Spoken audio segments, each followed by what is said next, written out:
You know what really makes us mad? Is wasting money on CDs with only one or two good songs. Yeah. Tell them about punk.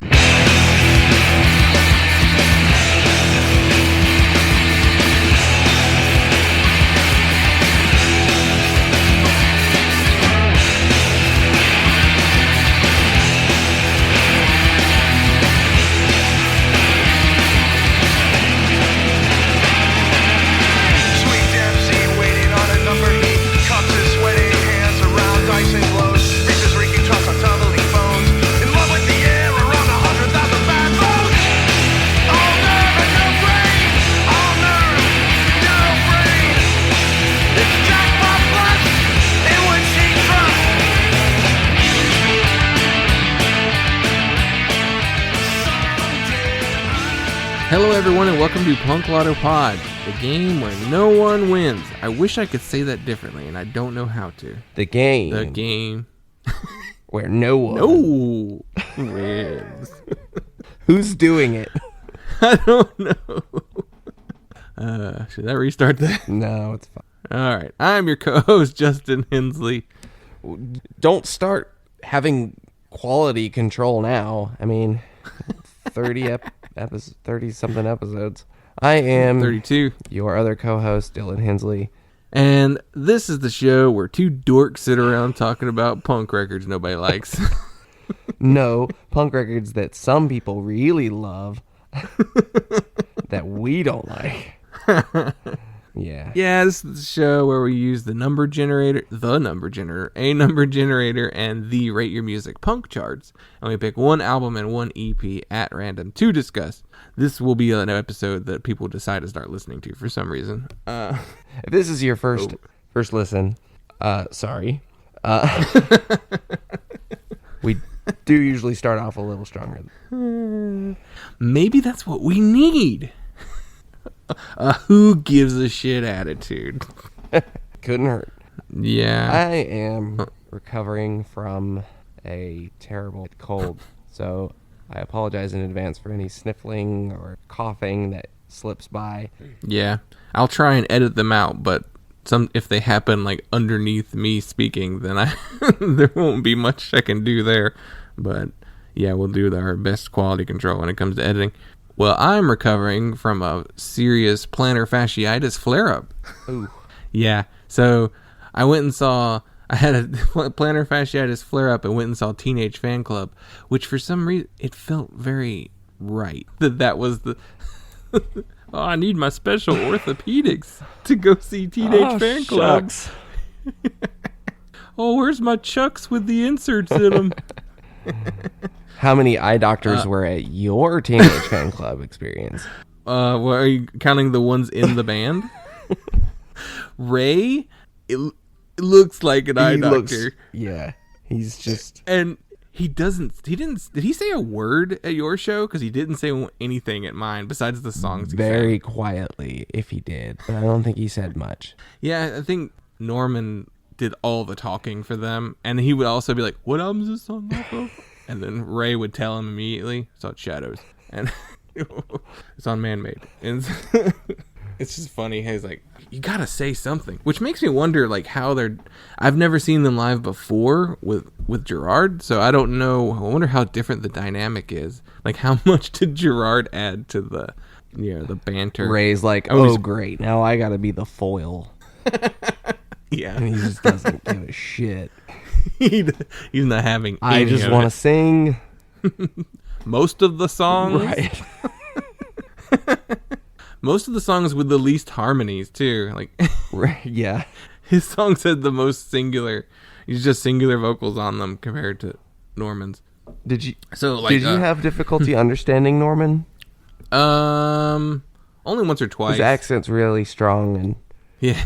And he doesn't have great mic technique when he's talking. Yeah, I think that was usually the issue. He wouldn't be looking, or like wouldn't be facing the mic when he was speaking.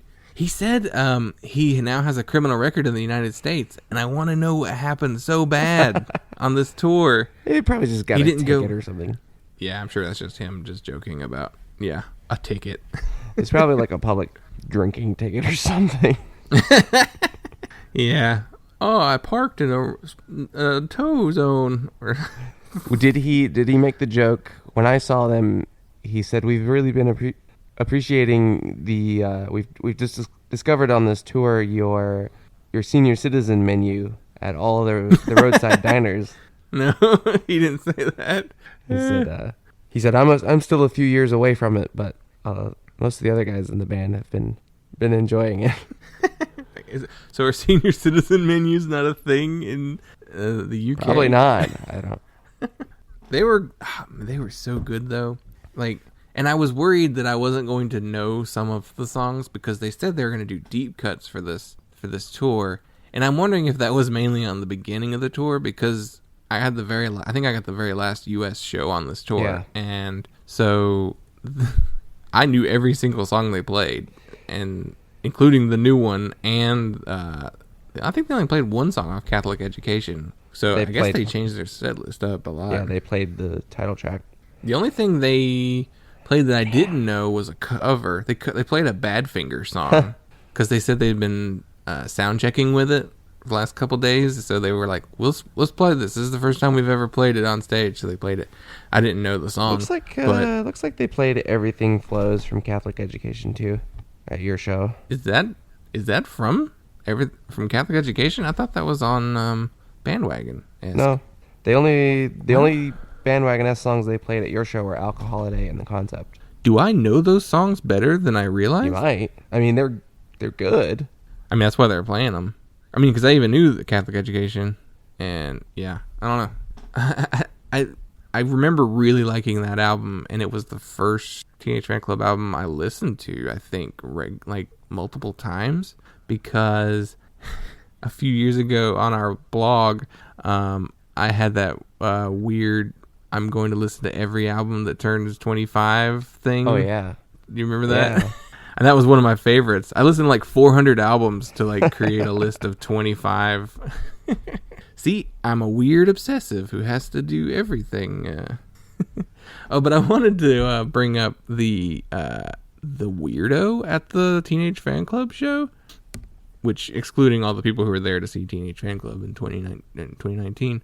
So during the opening band of The Love Language, there was this guy who was like, he was rocking out way too hard. Like he's like headbanging, clapping, and like yelling, and just like, you know, shouting between songs. He'd be like, yeah, woo, yeah. And it's like, no one else is doing anything. And he was at the back of the room with me. And I was like, oh God, this guy's awful. If you want to rock out this hard, go closer. So he was annoying, but then after Love Language played, I went to the front for Eric Bachman from Archers of Loaf, and then between bands, I heard this guy talking at the top of his lungs about sweet 3-part harmonies, and I was like, oh God, don't be that guy. At the Teenage Fanclub show, talking about Teenage Fanclub. It's like, yeah, we all know. That's why we're here. And then when Eric Bachman started playing, I heard it again. It was like, woo! Yeah! Woo! It's just like acoustic songs. And I'm like, and I turn around and I was like, oh, it's the guy talking about 3-part harmonies. He had followed me from the back of the room up front. And he did that throughout the entirety of Eric Bachman's set, which is an acoustic guitar, a cello, there's an electric guitar, but it's only playing like sparing notes, and like, yeah, it's an entirely acoustic set essentially. Yeah. And he's shouting and wooing over it, and then when Teenage Fanclub come on, that guy's nowhere to be seen. I had no idea. What did he look like? Who, the dude? Balding, brown hair, like a goatee. It was weird. Not the guy I assumed because it sounds almost like the guy who I told to shut up when I saw Brian Fallon at that same venue, and I was wondering if he's just like some guy who lives in that tiny little town who maybe just like it goes to everything. But the description doesn't sound right. This guy looked like he was in his like late 30s, early 40s. Yeah, but then I didn't see him at all during Teenage Fanclub or hear him. Well, that's good. So it's like he left. I don't know. And I kept hoping I'd see Mac from Superchunk there, but he was there, but I didn't see him anywhere. Yeah. I don't know. He must have been in the back. And I didn't get the poster that they had for sale. Either they sold out before I even got there, which I could see that. That crowd of old aging hipsters is definitely the type to buy posters. Screen printed show poster? Definitely gonna get there early for that. So that I can put it in my poster folder and never look at it. Yeah. I would have framed it and hung it on the wall because it was a good looking poster. Oh well. I don't know how many they made. They probably only did like a small handful. But anyway, that was my Teenage Fan. Oh, and then like my foot was killing me the entire time. My foot was like swollen. And our brother just texted me saying, do you know of any concerts coming up? So I should have taken him to that one, but my foot was, I don't know. It was going to be one of those things where it was like, I'm going to the show and I'm going to enjoy it. Even though standing up for 3 hours was not enjoyable. I was like, I'm not bringing anyone into this. This is my misery. Yeah. But I have to look at the calendar, see what's coming up. Maybe I'll take him to go see... Who's the next thing coming? Sincere Engineer at the Cat's Cradle? Hey, that'd be a good one. Yeah, it's next Tuesday. I have to look and see who else is... Same week as Jawbreaker. I can't take him to that one because tickets are already bought for that one. Though I could buy more. Yeah, they're not sold out. Weirdly. Yeah, there's that, or... I don't know. There's some stuff coming up, like in May. Like Soccer Mommy's coming through. And Hot Snakes. and Radiator Hospital. Shit, and Pup. Damn, that's going to be some good shows coming up. Well... Oh, damn. We have to talk about the actual show, don't right. we? If this is your first time listening, we're really sorry. This is a weird one. Oh. Well. Anything else before we dive into it? Not really. Nothing out of the ordinary. Did you wind up jamming or no? I'm going tonight. Oh. Gonna try and do a little more demoing. I'm going to try and bring some mics with me and see if I can get slightly better recording. At the least, maybe I can probably get some drum recordings and then I can kind of demo at home. Yeah. Guitars and vocals and stuff. But let's dive in. Cool. So for this week's episode, we got the year 1979, and this is our second go through of 1979. Last time we were here, we discussed Punishment of Luxury's Laughing Academy, and do you remember the EP on that episode? Rats. It was Subhumans. Yeah, Subhumans, Rats. So we've gone through these before, but we'll just do a quick refresher of what 79 was like. It's Unknown Pleasures by Joy Division, London Calling by The Clash, Fear of Music, Talking Heads, Entertainment, Gang of Four. That's a pretty cool top four right there. And then it kind of keeps going. Wow. Machine Gun Etiquette by The Damned, and Inflammable Material by Stiff Little Fingers, Metal Box by Pill. It's a good top 10. Yeah, that's probably the XTC record I would go to first. Right. The Slits are in there. That's like their big album. Though I would say my least favorite Devo album. Which was that one? Oh, Duty Now for the Future. At least as far as the early ones. What's on that one? Anything? Blockhead. It's Secret Agent Man. Like it's not anything great. Clock Out's fine. So it's, I don't know. It's just as they're going more synthy. It's the sophomore slump, right? Yeah. It's not my favorite. I know people really like that album, but I prefer the next couple records after that one. Yeah. Their full-on synth pop era. I like it more than their first two albums, but we've got like 2 Crass albums. We've got Feeding of the 5,000 and Stations of the Cross. Same year. Crass. Stations of the Crass. Oh, whatever. But making a reference to the... we've got Germs. We got that. Yeah, I know we mentioned some of this stuff. Let's see, what's some of the lower ones on... There's only 4 pages on this chart, because it's still only 79. Is there anything like lower down that we should be aware of? There's that P model record. That's interesting. It's like a Japanese new wave synth punk. I know nothing of that. Yeah, I just came across them really... I don't know where I heard them. Yeah, there's some weird stuff on here. Like Androids of Moo and Sid Vicious's solo album. Get a little further down, you got the first Adam and the Ants record. I think we talked about that on the last 79. Yeah, because there were some similarities to it, to Punishment of Luxury and even Subhumans. Yeah, 79. Good year? I guess it's a good year. It's still so early into punk, though, that it's not...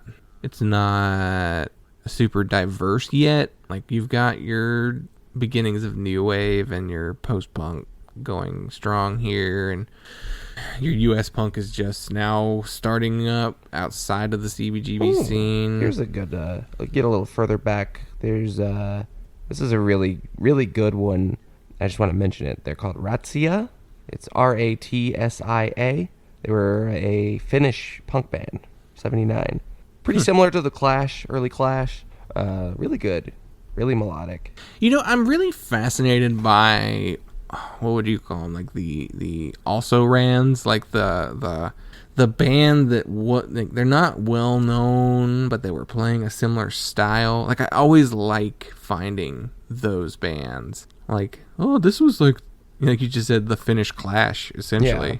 I like the idea of finding like contemporaries that were not nearly as popular, but maybe had some decent songs of their own, you know? Yeah, I mean, it's interesting how there's not a whole lot of punk records from this year. There's only something like 144 on the Rate Your Music charts, but it gets really obscure really fast. Yeah. Well, I think in the UK, like, they had the big boom in 77 and 78, but for most people then, it was just like a trend and a type of music. Because, you know, as quickly as they moved away from punk into post-punk, it kind of shows you that it was more of a fad in the UK then. I mean, over time, it would become more of a thing, and especially once the United States put the hardcore spin on things, and then it would become a way of life. But yeah, it's interesting. Punk's not in. I don't know. When does punk come into its own? Besides, because the 80s are dominated by hardcore. Yeah, I mean, I think hardcore is the point at which punk rock, I mean punk in general as a broad genre and an identity, was clearly here to stay. Mm-hmm. It took a while for people to kind of start to go back to a not hardcore punk sound, and elaborating on that though. But yeah, well, I guess we can dive into our albums then. Yeah. Okay, so we got number 12 on the albums charts, and it is the Buzzcocks, Different Kind of Tension. Where in the world are we? Everything's fit, nothing's real. I guess it just depends on how you feel. Why are you wasting my time behind? With questions when everything's fine behind. Why are things so nice? Is this the place that they call paradise? So it's paradise. Look around you day by day. See the people on their way. On Friday nights collecting the pay. So don't tell me what's wrong and what's right behind. Cause that night fight on Saturday night behind is the only kind of dress that's not nice. But it's the only kind that's given here in paradise. So it's paradise. Oh.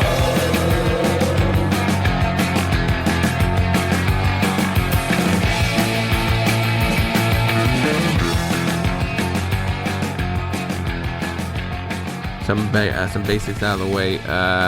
Buzzcocks were formed in Bolton, England. Became a really big part of the Manchester scene in 1976. They were part of the big 77 British punk boom. This is their third full length, and was released on United Artists Records. And the personnel is Pete Shelley on guitars, vocals, and keys, Steve Diggle on guitars and vocals, Steve Garvey on bass, and John Mayer on drums. Not that John Mayer.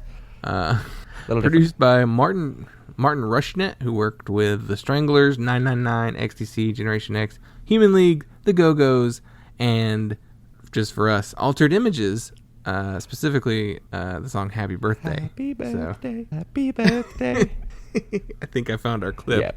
Yep. So yeah, this is the classic Buzzcocks lineup, the ones that released the first 3 full lengths. It's the last album they would record before they broke up in 81.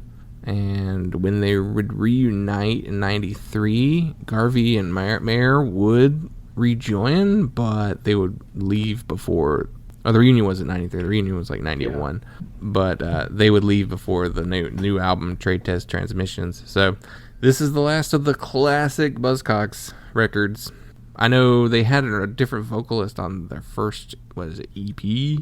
Spiral Scratch, Howard Devoto, but I don't really like those recordings, and Pete Shelley taking over was definitely the smart move. What'd you think of the record? What'd you think?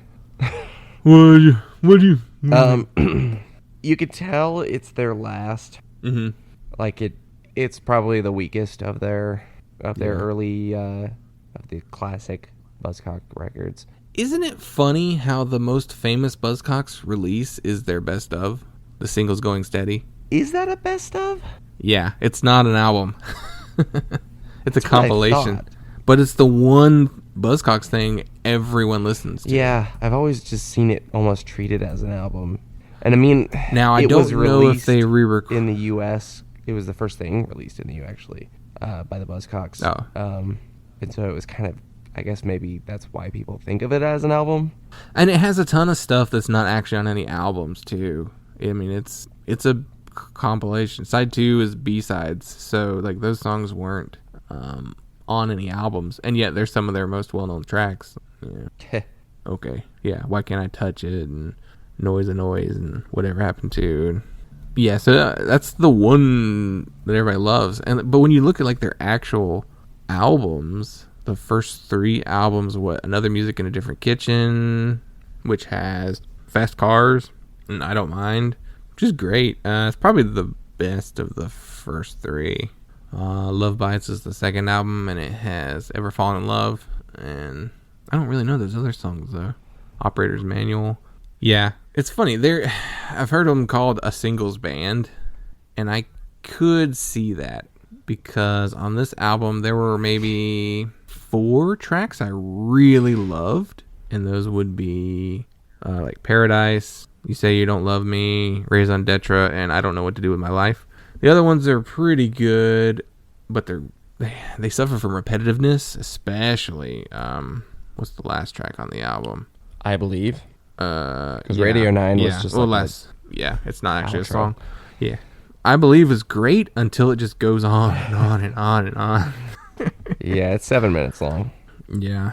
Also, this album has 3 songs written and sung by Steve Diggle. They are the worst songs.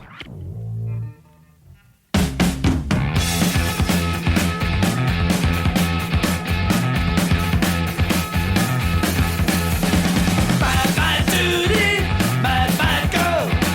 Bad, bad duty, bad on the road. She told her friend she cried a lot, ended up in tears. Bad, bad duty, at all, yeah.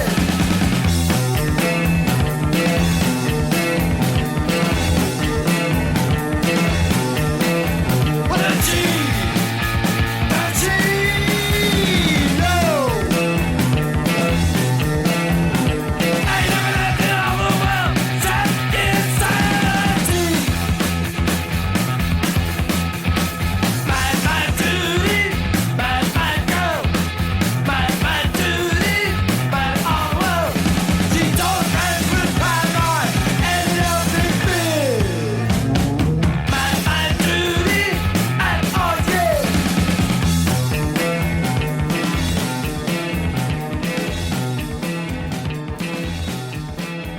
They are horrible. Like they're bad songs. I didn't mind Mad Judy. Mad Judy. It had a good bouncy bass I don't line. remember. I don't even remember. You know, you'd help it.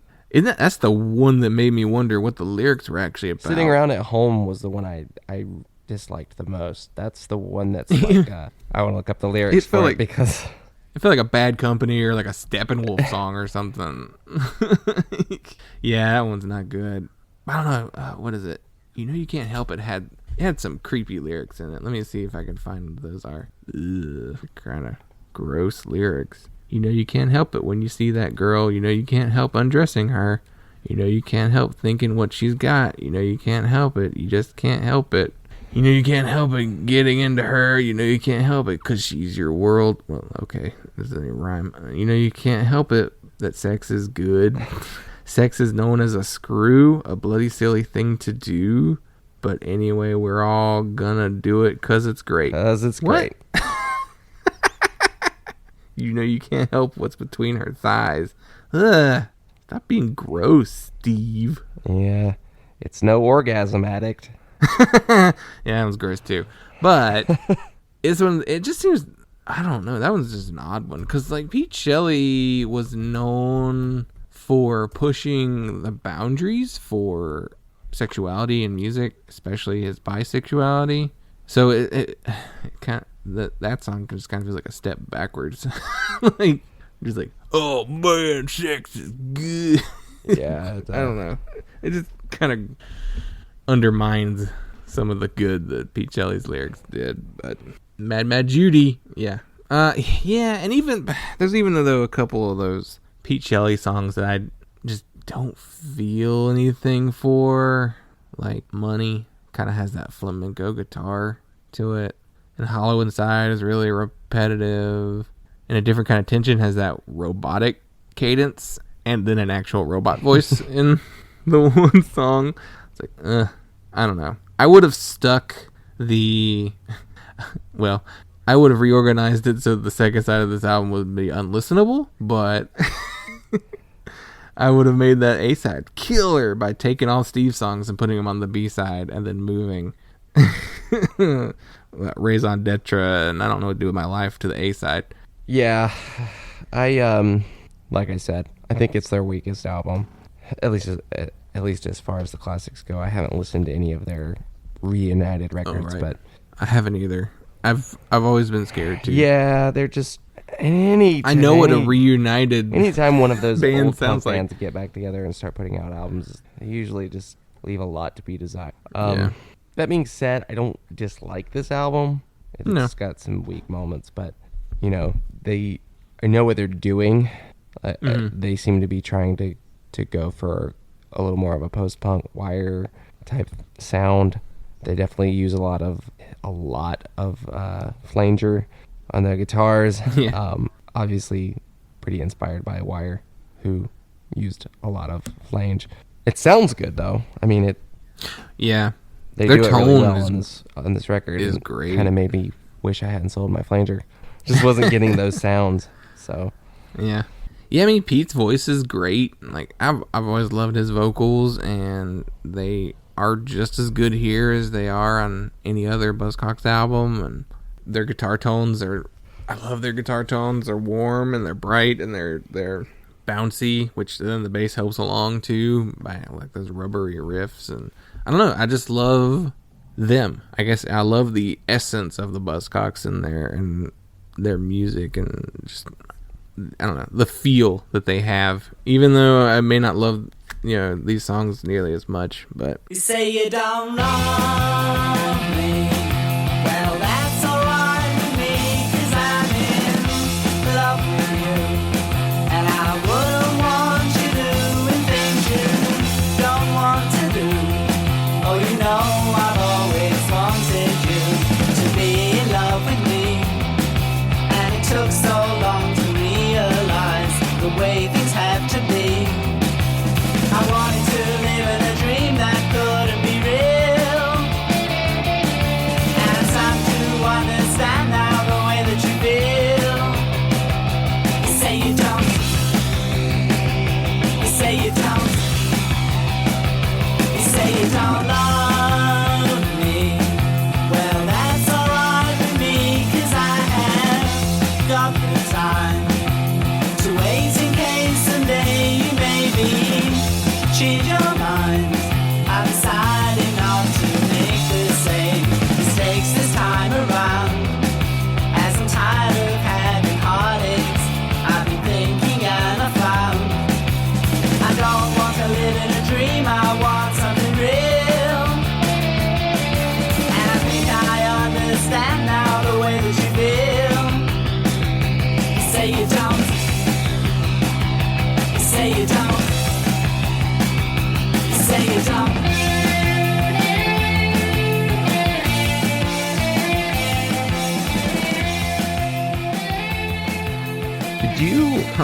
Did you know that when they reunited, they toured with Nirvana? yeah, it was like Nirvana's last tour. 94? Yeah. I saw that. Strange. That's so weird. I imagine that was purely Kurt being a Buzzcocks fan. Yeah, I mean, Kurt did that kind of stuff all the time. Probably Dave Grohl too. Yeah, he put the meat puppets on his. He sang 3 Meat Puppets songs on the MTV Unplugged or something like that. I mean, he put Jawbreaker on that tour, and here's something from Rolling Stone in 1980 about this album. I love dated reviews. Singles Going Steady's American debut boasted as many pithy hooks and punchy backbeats as Elton John managed in a decade. I don't know what Elton John has to do with anything. What? Who wrote that? Sweet and sour pop vignettes made up this English group's official American debut. Boasted as many pithy hooks and punchy backbeats as Elton John managed in a decade. And Buzzcocks whipped theirs out in a little over 18 months. So they're saying the Buzzcocks have more hooks and on this than a decade of Elton John music. I don't understand what that he's even trying to say. Why would you even compare them? They're British? They're poppy? I don't know. I mean, and that's also a little dismissive of Elton John. I'm not even... No insult to the Buzzcocks or anything, but I imagine in 10 years Elton John released better songs than this Buzzcocks album has, and they would probably agree. Yeah, I don't know. That's such a weird comparison to make. What else did they say? These guys have a problem, though. The Buzzcocks have yet to cut an album that hits with as much musical wallop as even the most offhand singles. That's a little fair, I guess. I don't know. It was a weird article from 1980 by Michael Gilmore. In Rolling Stone magazine. Why did the Buzzcocks break up? So they were recording demos for their 4th album, and then Pete Shelley took up a solo career, but it does not say why they broke up. Because I've never understood why they... I've never heard anything about them. I knew they broke up, but I've never heard anyone say, oh, they hated each other, All Music says they had problems with the record label. Rapid pace of the band's recording and performing schedules quickly had the effect on the group. Not only were the concerts and recordings wearing the band down, the members were consuming alcohol and drugs in high numbers. They embarked on their first American tour in late 79. Inner and outer tensions afflicting the band culminated in 1980 when they drastically cut back their performance schedule, but they persevered with recording, cutting the EP parts 1, 2, and 3. United Artists was bought out by EMI in 1980, which cut back the support. They were working on the 4th album, but EMI prevented them from recording it. They wanted to release Singles Going Steady in the UK before the band put out their 4th album. They refused. EMI didn't give the band an advance to cover the recording costs of the 4th album, so they broke up the band. So it was just a fight between the record label, and they were probably just worn out from touring. Thanks, EMI. Who knows what that 4th album would have sounded like. Yeah. So, we have sleuthed our way to the answer. EMI ruins another. EMI. Oh, what would you give this album? Probably right around 4.25. 4.25? Maybe a 4. 4.25? That's awful high. I would give it a 3.5, just because the Steve songs are so bad, and then the Pete songs that aren't very good are really long and repetitive. Yeah, probably about it's 4 half of for me. I'd say it's a half of a great album. I'd give it a 3.5. Yep. Well, moving on to our EP for this episode. We might have even less to say about this. So we have number 114 on the EP charts, and it is Sudden Fun, and their self-titled EP, Sudden Fun.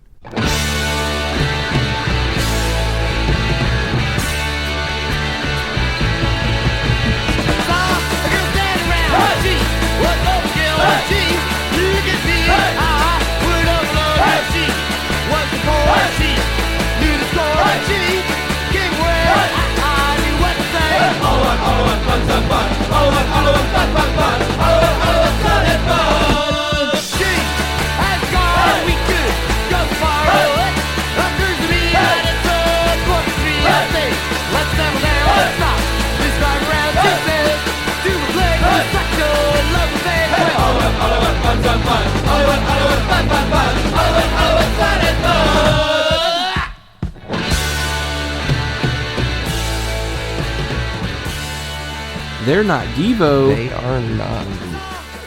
One of They their don't even lyrics. try to be. So I don't get that that line. So there is very little information about this band whatsoever. This was released not on Berkeley Records, which doesn't show any other releases, so I'm assuming it's a self-release. Especially once I learned that they were from California, so that was a shock. I was like, what? I thought they were a British punk band. Okay, so let's get into some confusing personnel stuff. So here's the only thing that I can say is going to generate conversation.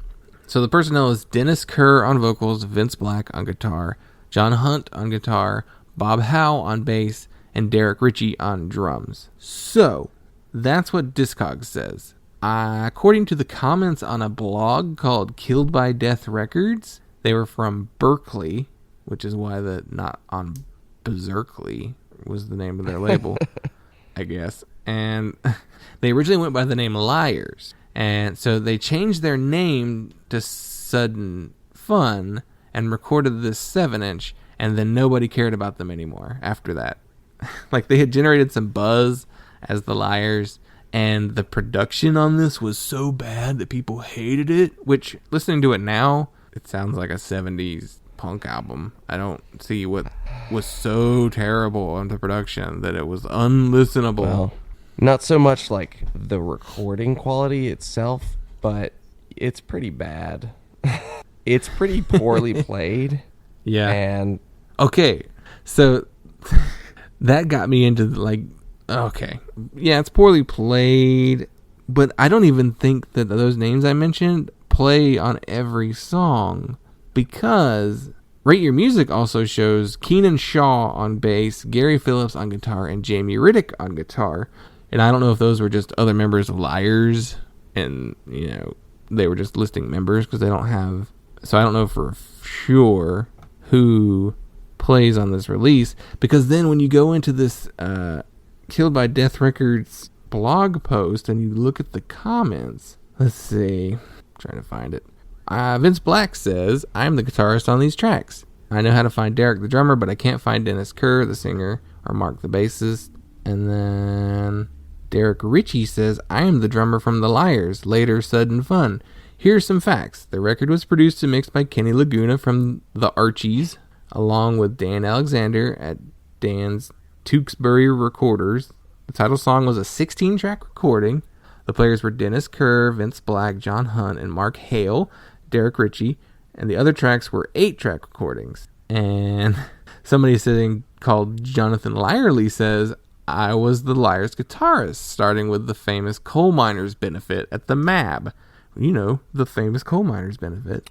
oh yeah, There was a photo of us in Rolling Stone. Soon after that, we got bankrolled to cut some tunes at Tewksbury Studios in Richmond, California. We cut 4 or 5 tunes, Sudden Fun, the title track being one of them. Mark Hale was the bass player, Derek was the drummer, and Dennis. None of the other ones we recorded appear on this record. Don't know why. I eventually started another group with my girlfriend. That's when Vince joined. So there's like a, I don't know how to even describe this. So all these songs aren't from the same recording session. Only the song Sudden Fun is. So who are those other guys? mixed up some tapes. That's weird. Yeah, it's so confusing. It's not very good. None of it is. No, it's... And you said something earlier about the way that punk was kind of a fad when it first started, Mm-hmm. and most people seemed to, didn't really expect it to last long, and everyone really quickly started trying to do their own thing or a different thing. And this sounds like a fad record. Well, yeah, I listened to it and I was like, oh, this is definitely a British punk band. And then I found out they were from Berkeley. I was like, what? This sounds like Why? someone was like, hey, punk is cool, let's do that. Yeah. And Because they threw some shit together and really didn't even seem to bother to learn their songs very well. Well, also, who's in this band and how many people played on this record? And it's potentially, 8 or 9 different people played on this thing? Yeah, it is it's a mess.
Okay, so you made me think, like, okay, this is somebody going, let's cash in on this fad. And so I wanted to look and see what U.S. punk albums had come out that year, and there weren't very many. They were mainly CBGB's bands. So if you go look at the EPs, though, is where you start to see who's putting out music. And the Misfits put out Horror Business in 79. Right. And Night of the Living Dead. And who else has put stuff out? Will? Nobody. Yeah. So nobody in the U.S. was really doing punk outside of the CBGB scene. And they're only technically punk bands. Yeah. Very strange. Were the Dead Kennedys doing anything in 79 at this point? They had been, formed. Right? They hadn't put out Fresh Fruit yet? Fresh Fruit came out in 80. Right. So they had formed. Did they have any singles in 79? I guess not. The California Uber Owls single came out in 79. What was X doing? Adult Books in 78, which was just a single. And Los Angeles didn't come out until 80. So this really is right before the U.S. figured out how to play punk in their own way. That wasn't just New York art punk. So yeah, it does make sense. So you didn't like any of these songs at all? Or there were some like okay parts. I mean, like the basic idea for most of the songs were fine. Like they were not like super catchy, but moderately catchy. But yeah, there's at least one song. I gotta look at it again because there's 4 songs: Sudden Fun, Teenage Public Enemies. Oh gosh, they're just Teenage Public Enemies. The lyrics are really Writing on bad. the Wall. We're not Devo. Writing on the Wall and Dada Revolution. Dada Revolution had like the worst recording. It was like super echoey, and it sounded like a completely different singer too. Maybe it was that song. Yeah, it might be the one where whoever sang it was bad. And like I don't mean like, oh, they were pitchy or like, because whatever, this kind of punk band doesn't need some like incredibly perfect pitch delivery. Yeah, you just need to like commit to singing it. It's really bad delivery. It's just like like really self-conscious. I felt like the guy was trying to rip off Johnny Rotten too. The way he would like hold out words like that. Like it's like, what are you doing? This is This is not a hidden gem. Nope, not at all. I mean, it's just a bad take on a thing. I don't know. It was trying really hard to be punk. Mm-hmm. There's a picture of the band in the liner notes, and they're like wearing polos. It's like, oh, you're just some dudes. I mean, I'm not saying you have to wear costumes or anything like that, but you don't look like punks. I mean, we know what punks in 79 look like, and they look ridiculous, but yeah,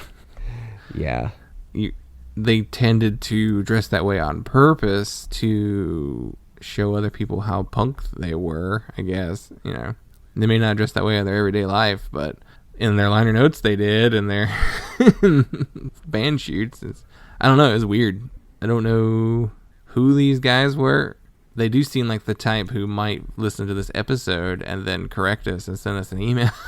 Although, if they're responding to a blog, I don't know. It's real weird. Yeah, it's so funny. They just look like the Knack, but without the vests. Yeah. I don't know. They look like they could be in that band Hooters. Yeah, I don't know who were they? They have the liner notes here too. There's a lot of notes here. Food courtesy of the Sam Spam Sandwich Shop. Long live the East Bay Beat, which I guess this means they were the first East Bay punk band. I don't know if they were the first, but the first to release anything. I guess they'd stuck around. They could have been Gilman Street legends. I don't know. It's not fun to listen to. No. It's clearly just copying what was already wrote in England by this point. This isn't the cassettes. This is I don't know. Not enjoyable. What would you give it? The carpets? Remember? Yeah, right. I always do that. Yeah, no, it's not the carpets. It's not the cassettes either. No, I would not give this a very high rating. 1.5. 1.75. Oh, that's true. That doesn't really. Yeah, I was gonna say 1.75 because I was gonna say it doesn't meet our 2.0 standard of playing your instrument competently. No, it doesn't. Yeah. Yeah. It. Yeah, 1.75 is probably fair. I'm cutting off that quarter point for just for that complete lack of trying to sing. I don't know. I didn't have fun listening to these albums. Neither one of them.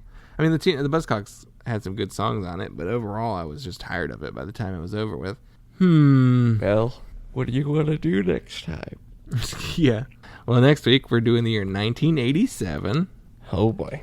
And we're doing number 62 on the album charts, and it is Wipers, Follow Blind, which is a later Wipers record. And our EP is number 12, which seems very high. And it is Henrietta Collins and the Wife-Beating Child Haters and their EP Drive-By Shooting. This is the Henry Rollins Band before they became the Rollins Band. So this is a post-Black Flag, pre-Rollins Band shock jock punk record? I don't know. I think we're going to have a lot to say about that one. Yeah.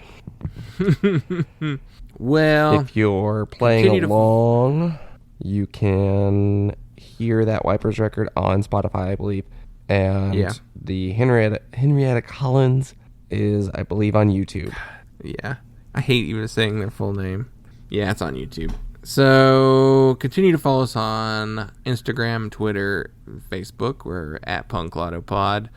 We have an email. It's punklottopod@gmail.com. Email us if you want a free button. And our website is punklottopod.simplecast.fm. Please rate, review, and subscribe. Don't leave us any bad reviews because, come on. Why are you going to be like that? Anything else? I think that covers it. Cool. Happy birthday. Happy birthday. It's Sophie. It's Sophie. I've got the music. Hold on. Stop. I'll do the music.